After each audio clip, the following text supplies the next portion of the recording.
Yo, welcome back everybody to another part of the course. It's been a while since I made my last tutorial on this course. I've been really sick and I finally feel well enough to record.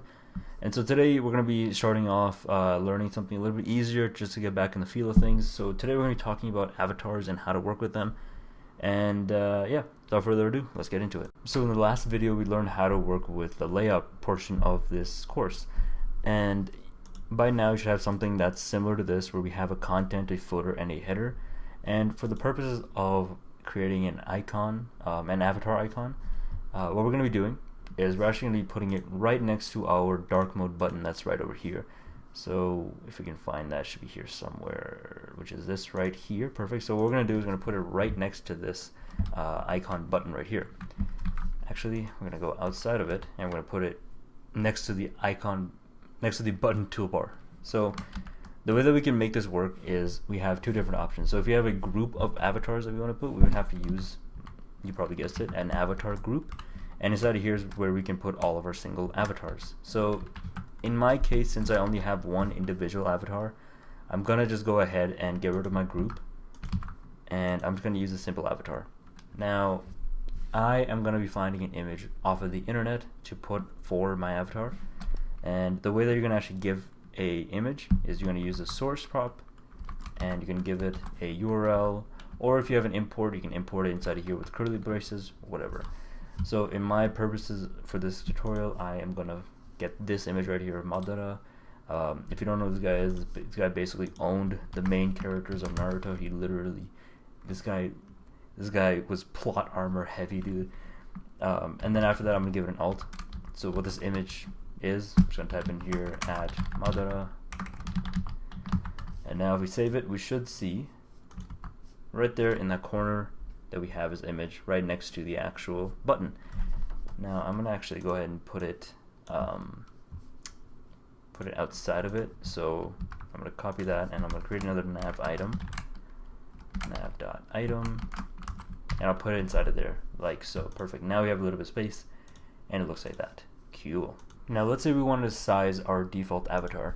There's different type of sizes that we have available to us. By default it's set as, I think, medium, but we can give it a size prop. So I can do size, and here let's say I can give it extra small, and we'll see that it gets exponentially smaller. It's really small. It's basically hard to see now, and I'm just gonna put it as large for now, so we have it look pretty obvious that that is a user's avatar right there.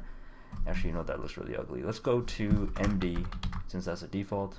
That looks perfectly fine. And now let's say if we wanted to add a badge. So a lot of online platform dashboards, they would have badges attached to their actual icon images. And the way that you want to add this is pretty simple. All you have to do is give it the badge. You have to contain it in a badge container itself. Sorry, a badge tag. So I can just do badge like so, and then put my avatar inside of there. And I'm going to go ahead and just import it from our suite like so. And now we can see that we have a badge right there. Now let's say if we wanted to define a number of notifications for this badge. It's really simple. All we have to do is give it the prop of content. And we can just do, like, let's say 69, why not? And now if I zoom in, it's pretty hard to see right now, but now we see that it's 69 notifications. Alrighty, so let's go ahead and talk about styling. So what I'm going to do is I'm going to create a new nav item. And inside of here, I'll create a new avatar tag, like so, without a self-closing brace. And in between here, I'll just call the avatar Ava, I guess. That should be fine. And this is our new avatar right here. So let's say if you wanted to add some styling to it, how would we do that? It's really simple. All you have to do is define the prop of style. And here you can give whatever you want. So I'll do, let's say background color, and we'll do red, and now we'll see that it's red. If you want to change the font size, so I can do font size, I can do like 45. Now it'll be enormous, you basically can't see it anymore, but it is 45 right there. I'll go back to like 12, I think it should be fine. Let's go to 23 there. And if we wanted to make it a circle, all you have to do is give it the circle prop. There we go. Alrighty, and I'm gonna go ahead and get rid of this since we don't need it anymore. And in the next tutorial, we'll be learning about how to work with React navigation. If you enjoyed this tutorial, be sure to like and subscribe, and I'll see y'all in the next one. Peace.